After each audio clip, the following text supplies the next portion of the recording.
Hey everyone, hey Paul here, and today we're playing Echoes of the Forgotten. And this is developed by LeonWhite, and you can find this at itch.io. So, I guess in this game we happen to get an animatronic in a contest, and we get to take it home. That's pretty cool.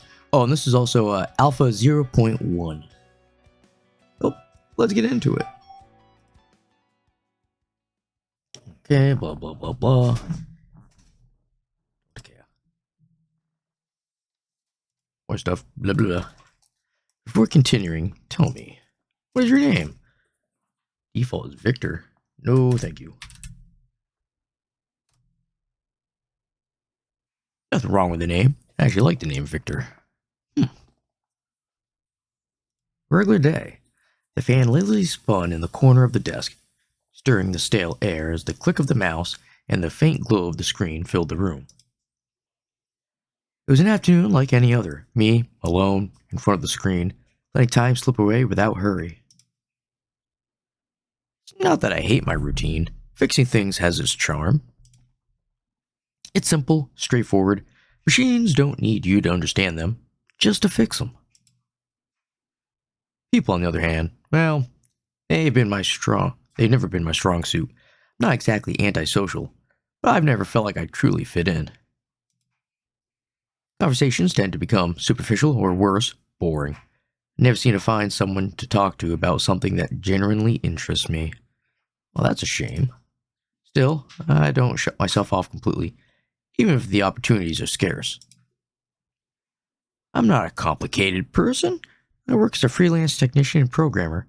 I make enough to live comfortably. More than comfortably, actually. Like, how comfortably? My house is huge. Too big for just one person. I inherited it from my parents when they decided to move abroad a few years ago. Oh, lucky you. Nepo baby. Keep it in order, I hired a housekeeper. She's efficient, kind, but interactions are strictly professional. I don't even know if I could call it companionship. It's not. Even though it's well kept and has everything I could possibly need, I can't help but feel the place is empty. Sometimes I like the silence. Sometimes, not so much.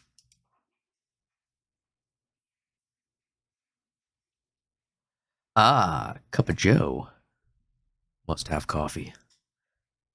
I'm actually drinking a caramel iced coffee.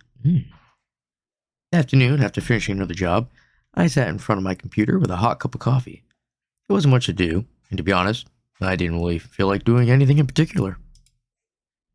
I started browsing the internet aimlessly, letting my eyes drift from one dull article to the next. Nothing interesting, until I saw it. What is it? What is it? An online auction for retro tech. The description was generic, almost irrelevant. But in the pictures, something caught my attention.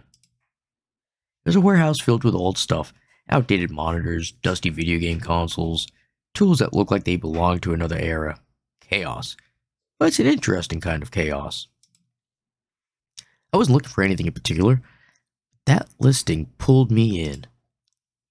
Maybe it was boredom. Maybe I just wanted to feel like I was doing something with my time, without overthinking it. I placed a bid. Why not? I muttered, taking another sip of coffee. To my surprise, I won. I wasn't exactly thrilled, but I did feel a slight tinkle of curiosity. Wonder what's in there. Maybe something interesting, useful, weird, maybe? How much did we bid? Like, how much money do we have? Nepo baby. It didn't take me long to schedule the pickup. I wasn't exactly excited, but I was curious about what I had just bought. So you bid on something you don't even know what it... How does that work? Blind bidding? The next day. The sun was just beginning to peek through the clouds when I arrived at the place. The building in front of me wasn't what I had expected. It wasn't a rundown warehouse, nor did it inspire any sense of excitement. Instead, it was a plain, modern, and characterless white building, almost like the reception area of some dull office. As I stepped inside, I was greeted by a simple counter where an employee was absent-mindedly scrolling through his phone. "Hi, I'm here to check out what I bought at the auction," I said, trying to sound casual as I showed him the digital receipt. The employee glanced up with the enthusiasm of someone who had done this 1,000 times before. He nodded without saying a word and pointed toward a door at the back of the hall. "Everything's in there. If you need help, you know where to find me." Gee, thanks. I gave him a slight nod of thanks and headed towards the storage area. Inside, I was met with a sea of stacked boxes, shelves packed with old parts, and dust settled over every surface. Oh, alright. My mind went somewhere completely different with the bidding. It's like storage. I didn't know he was bidding on a whole storage unit. I thought it was like, when he said it was like a warehouse or something that he was bidding, I thought it was like individual items and they were being auctioned off. But, okay. I get now why he doesn't know what's in there. Stupid me. Retro video game consoles, old monitors, and outdated computer components filled the space. It was a treasure trove for any vintage tech enthusiast, though much of it looked more suited for a junkyard than a collection. I started shifting to the boxes, carefully moving parts around as I explored. There was something oddly satisfying about finding small, interesting objects in the middle of all this clutter. Motherboards from past eras, a classic joystick, and a few yellowed user manuals, but nothing that really made me feel like this purchase had been worth it. How much did we bid? Then something caught my attention. In the corner, resting on top of a large table, was a red electric guitar. Its body had a sleek design, and though the paint was slightly worn, it still had an attractive shine. But does it equal the price that we bid? I stepped closer and picked it up carefully, running my fingers over the rusted strings. Wow, I always wanted to learn how to play one of these. I murmured to myself, a small smile creeping onto my face. I'd considered buying a guitar many times before, but had never actually gone through with it. The idea of learning an instrument had always fascinated me. This seemed like the perfect opportunity. I was already thinking about taking it home when something at the back of the storage room caught my eye. Among a pile of boxes and discarded equipment, something stuck out. Something that looked like ears? I frowned, intrigued, and set the guitar aside to take a close look. Why would you frown if you're intrigued?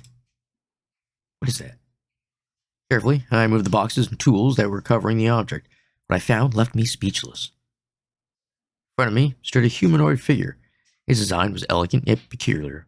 Its body was light blue and white, with red markings on its cheeks. Shiny hair framed a face that was both serene and striking. Its large ears and sleek appearance gave it a curious, almost theatrical air, like something meant for a children's show. Yay, we found a sex toy. Wow, what exactly are you? I inspected the figure more closely. It was definitely an animatronic, but despite having been here for who knows how long, it was in surprisingly good condition. There were no visible signs of damage, though it also showed no signs of activity. Now this is interesting. Hey. I muttered under my breath, feeling my curiosity grow. Logic told me it was probably broken, or maybe just a decorative model, but what if it wasn't? Curiosity won out. I decided to take it home. Even if it didn't work, it would at least make for an interesting display piece. Sure. I went back for the guitar before heading out to my car, making sure to load everything carefully. Once the animatronic was secured in the back seat, I sat behind the wheel, glancing briefly into the rearview mirror. I'm just looking at her laying back there like, how big is the car? She's laying there flat, like it doesn't look like her legs are bent. Who has enough room in the back of a car? Well, mysterious girl, I said with a small smile as I started the engine. Let's go home. The trip back was quiet, but my mind kept wandering to the animatronic now laying in the backseat of my car. Every now and then, I glanced at the rearview mirror, as if expecting it to suddenly come to life and startle me. However, it remained motionless, like a statue. When I arrived home, I unloaded the guitar first, carefully setting it down by the door. Then came the tricky part, getting the animatronic out of the car. You're not light at all, huh? Kinda looks like she is the way you're carrying her. Once inside, I carried her to my workshop and placed her on a table, which was cluttered with tools. I turned on the lights, rubbed my hands together, and prepared to inspect her more closely. He's just like making all the pervy motions and saying, like, oh boy. Alright, let's see what we've got here. Her design was impressive. At first glance, she looked almost human, except for a few details that portrayed her robotic nature. Though, you'd have to pay close attention to notice them. First thing I tried was searching for an opening. I ran my hands over her torso and limbs.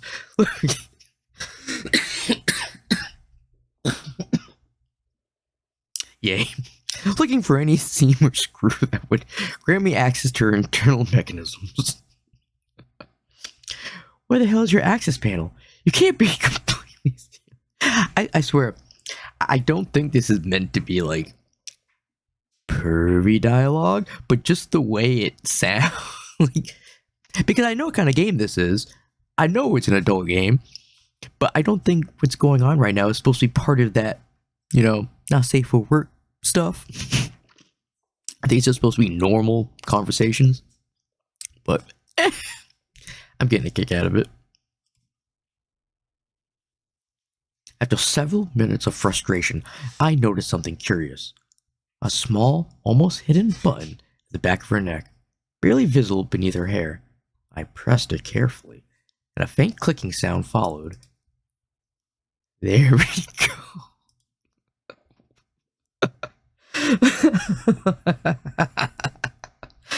Okay.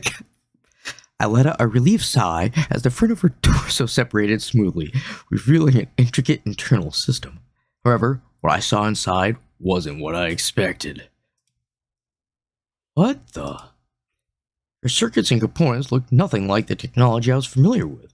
Some pieces seemed more organic than mechanical, as if they were a fusion of cutting-edge technology and something entirely out of this world.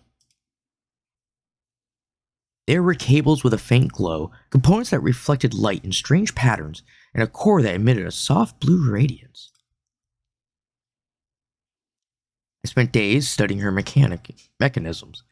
I searched the internet, looked through old robotic manuals, and tested different tools trying to figure out how she worked. There were failed attempts, moments of frustration, and the growing realization that I was dealing with something far more advanced than my expertise could comprehend. But eventually I managed to identify the problem. A vital component in her power system had been disconnected, probably due to an impact or simply the passage of time. With trembling hands, I secured the final connector, went to my room and opened the closet, searching for something that might work for her. After thinking for a moment, I pulled out an old pair of shorts and a cropped shirt. This should do, I murmured as I headed back with the clothes. As I waited, I fixed my gaze on the floor, trying to avoid any awkward situations. But I couldn't help but notice something, her shadow, faintly projected by the dim lamplight. Well, if we can't be a perv with her, we can look at the shadow. At least it's sun. She doesn't know. Even though her figure was particularly obscured by the angle, her movements were visible, clumsy and somewhat stiff, as if her limbs were still recovering from prolonged inactivity. The sight of her adjusting the shirt and shorts was oddly human, which made me quickly avert my eyes, feeling like an intruder even from that small glimpse. Alright, I'm done, she finally said, adjusting the shorts. I turned to look at her and nodded. It's better than I expected. Guess I got lucky. She tugged at the hem of the slightly tight shirt, raising an eyebrow at me. Really? Because it feels like I'm wearing something made for someone way smaller. I let out a small chuckle. Well, it's not like I have anything designed for an animatronic. This was the best I could find. She raised an eyebrow. Animatronic? Is that what you call us? For your information, I'm much more than that. Right. My bad, I replied, waving a hand apologetically. But as I spoke, my gaze accidentally drifted downward to the shorts. They fit snugly, accentuating her surprisingly curvy figure for an animatronic. I fell silent, my mind starting to wander as I processed what I was seeing. How did I not notice before? Her body is too human. It's almost like... What are you looking at? I can't believe he's just now, like, even though you undressed her so you could work on her, you put your hands all over trying to figure out what to do to get her to come on. And now you're like, oh, kind of looks human. But a sharp voice snapped me out of my thoughts. Nothing. Nothing at all, I replied quickly, turning my gaze away and raising my hands in innocent gesture. She stared at me for a few seconds, frowning.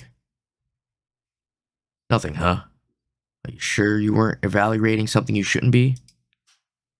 I swear, it's not like that. It's just, well, I didn't expect the clothes to fit so tightly, that's all. I tried to justify myself while avoiding direct eye contact. She placed her hands on her hips, clearly annoyed. So now you're criticizing my appearance. How considerate of you. I'm not some mannequin for you to gawk at. I wasn't criticizing or staring. Well, maybe a little. But not in the way you're thinking. I waved my hands frantically, feeling my face heat up. Bonette kept looking at me for another moment before letting out a sigh and rolling her eyes. However, a small smile appeared on her lips. Just keep those eyes where they should be. Understood, I muttered, still embarrassed. An awkward silence settled between us as she watched me with a mix of caution and curiosity. Finally, she spoke. So, are you just going to keep staring? Or do you have something else to say? It's a bit rude. Actually, I have quite a few questions. But first, let's go somewhere more comfortable. Once in the living quarters, I sat down on the couch and started asking her questions. Start, what's your name? Do you remember anything about yourself or where you came from? The animatronic blinked a few times, as if thinking about the questions before answering. My name is Bonette, and yes, I remember some things, but not much. I know I was created for something related to entertainment, a place full of lights and music, but after that, everything is blurry. Bonette, huh? Interesting name. How'd you end up in that warehouse? She frowned slightly and shook her head. I don't know. Last thing I remember is being in that place I told you about. And then, nothing. Just darkness. Well, that doesn't explain much, I commented, resting my hand on my chin. Found you at an auction for old tech items. Honestly, I was expecting rusty junk, not, well, you. Immediately, Bonette shot me an offended look, her furrowed brow giving her an intimidating air. An auction for old tech? Is that what you thought of me? That I'm just some outdated scrap? I didn't say that. Just saying, I wasn't expecting to find something so advanced. When I checked your system, I found technology I had never seen before. You're nothing like what I expected. She stared at me for a moment, her distrust still evident. Finally, she spoke firmly. I'm not just any robot. I have a system that allows me to think, feel, even experience emotions, like humans do. I'm not just a machine. How do you not know that maybe your program's just making you feel those things? I noticed, I said with a small smile. Especially with the way you're looking at me. Like I'm about to do something terrible to you. Annette scoffed, crossing her arms. What did you expect? I wake up in an unfamiliar place with someone I don't know who took me apart and was expecting me like some kind of toy. What am I supposed to think? I nodded slowly. You're right, it's a strange situation for both of us. But I don't have any bad intentions, I promise. I just wanted to understand how you work. And honestly, it's impressive. Your technology is something else. Bonette looked at me with some doubt, but her expression started to soften slightly. Yeah, a little bit of kindness. I suppose I can believe it, for now. But if you try anything weird, what do you consider weird? I have no doubt you could tear me apart if you wanted to. I joked, raising my hands in a playful gesture. For a moment, I saw her lips twitch into a faint smile before she quickly composed herself. All right, then tell me, what do you plan to do now? Oh. I thought for a moment before answering. First, I'd like to understand more about who you are and what happened to you. If you don't remember much, maybe we can figure it out together. Sound good? Annette watched me in silence for a moment before slowly nodding.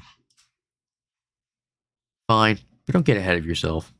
I don't fully trust you yet, but I don't have much of a choice right now. Deal, I said with a smile, trying to ease the tension. Later. The night had fallen, and the house was wrapped in almost complete silence, interrupted only by the faint hum of the fridge and the occasional creak of wood under my feet. I decided it was time to make something to eat. After all, the day had been long and strange. I opened the fridge and grabbed the first things I saw: meat, cheese, tomato, and some lettuce. A simple dinner, but enough to curb my hunger. I turned on the stove, cooked the meat, made a burger, and poured myself a glass of water. Nothing for our guest? How rude. Meanwhile, I noticed Bonnet was watching me, arms crossed, with an expression I couldn't quite read. What are you doing? She asked, with her voice dry but laced with curiosity. Or maybe she's a vegetarian. Or a vegan. Ugh. Let's just eat the burger. I'm eating something. It's been a long day. I replied, not giving it much thought as I took a bite. Suddenly, her expression shifted to a mix of annoyance and disappointment. Didn't make anything for me. I choked on the bread, coughing as I tried to process her words. You? But do you eat? Bennett scoffed and rolled her eyes, clearly offended. Of course I eat. My system is designed to process food like a human's. What kind of host leaves your guest without dinner? Sorry, I didn't know. Yeah, we're bad hosts, I said quickly, putting my plate aside. Give me a second. I'll make something for you right now. She followed me, watching my every move with critical air as I tried not to seem too incompetent. Better be good, she murmured, though her tone wasn't as harsh as before. I can't promise that. I made another burger and put it on a plate. I wasn't sure if I should serve it at the table or hand it to her directly. Before I could decide, she took it from my hands. Thanks, she said, and though her voice was still a bit dry, I noticed a faint smile on her face. She sat at the table and started eating. I watched her, still trying to process the idea that an animatronic could eat. It felt surreal. Num num num num num. Ooh, she likes it. This is surprisingly good. Yeah, I just put a little bit of crack in the meat, that's all. She commented, taking another bite. That's how you get him addicted. I'm glad you liked it, I replied, sitting down across from her.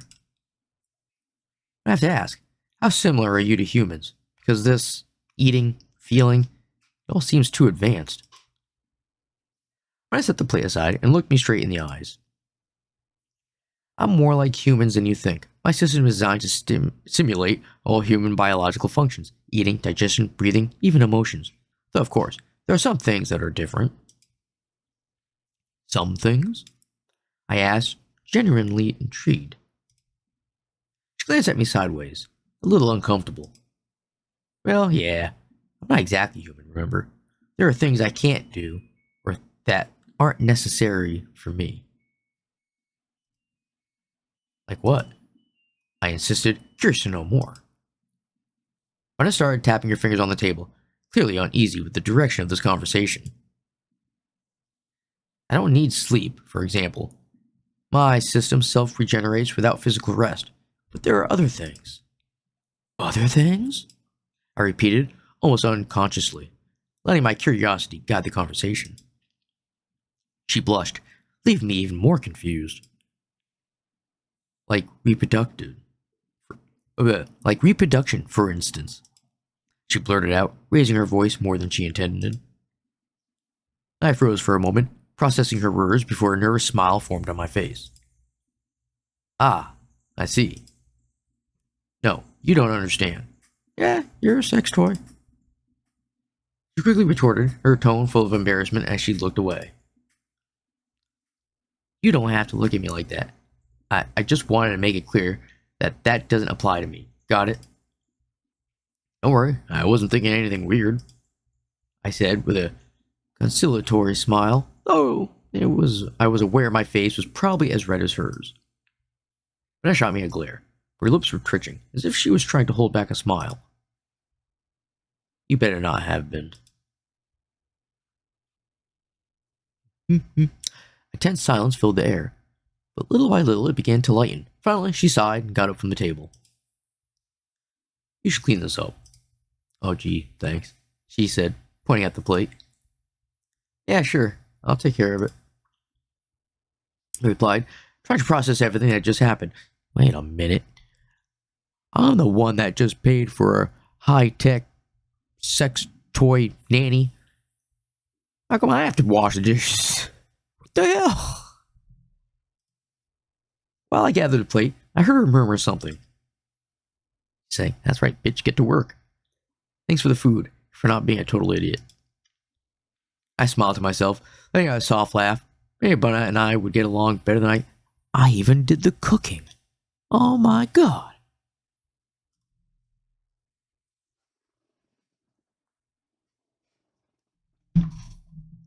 I'm so tired. I finished washing the dishes, and the fatigue of the day began to weigh on me.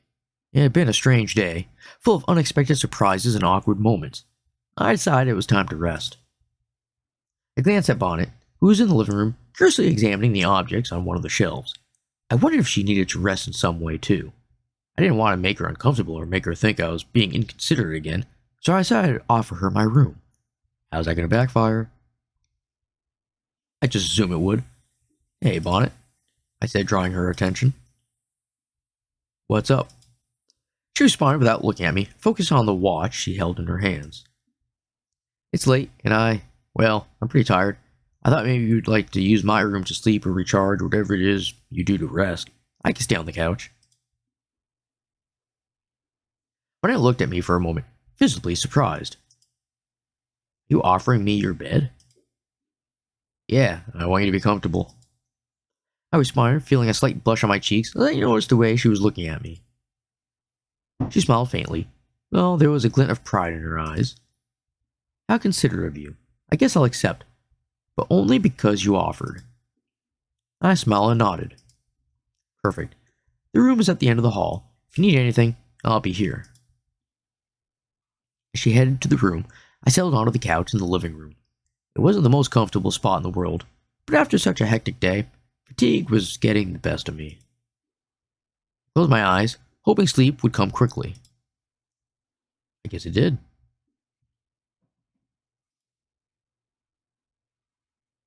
Something felt different in the house. A faint hum, barely perceptible, echoed in the air.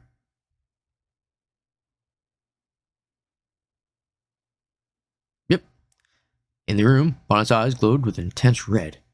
Her expression shifted, her smile faded, replaced by a cold, vacant stare. Oh, is she get? We need to leave. We need to find a room with a door we can shut that has a desk. Without a sound, she left the room again, walking slowly down the hall. Her movements, once graceful and somewhat arrogant, now seemed stiff, almost mechanical. Oh boy. Jump scare. From the couch, I felt a chill run down my spine. I opened my eyes and saw a silhouette in the doorway. It was Bonette, but something was wrong. Her eyes glowed like embers, and the posture was unsettling. Bonette, do you need something? I asked, my voice still groggy, half asleep. She didn't answer. She took a step toward me, her movement slow, as if each step was heavier than the last. My eyes locked onto hers, on that red glow that seemed to consume everything around her. Bonette, your eyes. Are you okay?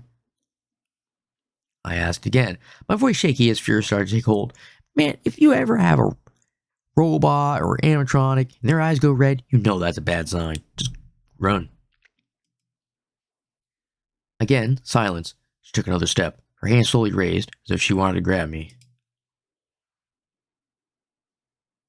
That's when I realized she wasn't playing. I jumped to my feet just as she tried to catch me. Her fingers brushed the spot where I had been sitting only a second before. What the hell is going on? I exclaimed, backing toward the table. Bonette jerked her head toward me, her inhuman eyes locked onto mine with a terrifying intensity. I tried to reason with her, even though my voice was filled with fear and confusion. Bonette, it's for me, remember? Lower your hand. I don't know what's going on, but please stop. She didn't say anything. She moved toward me, raising both hands as if she wanted to grab me. My mind raced, trying to understand what was happening. Maybe she just wants a hug. What's happening to her? A malfunction? Something that wasn't there before? Try to remember how I had activated her. Then an idea crossed my mind. The button. I murmured to myself, realizing what I needed to do. I had to deactivate her, but it wouldn't be easy, and I had to wait for the right moment. As I backed through the room, I tried to draw her attention toward my movements. I saw an opportunity. I lunged at her, nearly dodging another attempt she made to grab me. With a quick movement, I found the button behind her neck, pressed it with all my strength. There was a faint click, and Bonette froze. Her red eyes went dark, leaving the room shrouded in unsettling darkness. I sat on the floor, breathing heavily. My heart pounded, and cold sweat covered my forehead. What? What the hell just happened? I whispered, staring at Bonnet's lifeless body in front of me. Still, with my heart racing, I kept watching Bonnet's still form. Her face, though lifeless, still held that eerie perfection that made her seem human. But now, all I could see in her were the dimmed eyes that moments ago seemed full of malevolent intent. Malevolent. Bleh, bleh. Actually, my lips are freaking chapped right now. I need some chapstick. That's better. I have minty delight. Carefully I approached and checked her system. She wasn't moving or making any sound, and her eyes remained dark. I relaxed a little, though a part of me stayed on high alert. I didn't know if she would react the same way again. What happened to you? I murmured, feeling a mix of fear and curiosity. I decided not to take any more risks that night. With some effort, I lifted her and carried her back to my room. I laid her down on the bed carefully, as if any sudden movement could trigger another episode. Back in the living room, I collapsed on the couch, feeling exhausted and confused. I tried to process what had just happened. Could it have been a programming error? Some kind of unexpected malfunction? My mind was full of questions, but none of the answers seemed to make any sense. With all that swirling in my head, I struggled to get back to sleep. I lay staring at the ceiling for a few minutes until exhaustion finally overtook me. Nappy time. End of alpha. Hey, I was actually just about to think that. We've reached the end of this preview version. I hope you enjoyed the story so far. It's getting good. I liked it. This is just the beginning. Still much more to discover. The next version, what to expect. Main story, new animatronics. Input effect functions. Include the ability to make decisions. See you in the next version. Hey, cool. Alright, so that was Echoes of the Forgotten. Cool game. I liked it. Not bad. No stuff really happened in this. But, there was a little eye candy, that's all. But the story is intriguing, even though it's just funny. To me, it is anyway. I don't know. But on that note, you all have yourselves a good one, and I will see you later.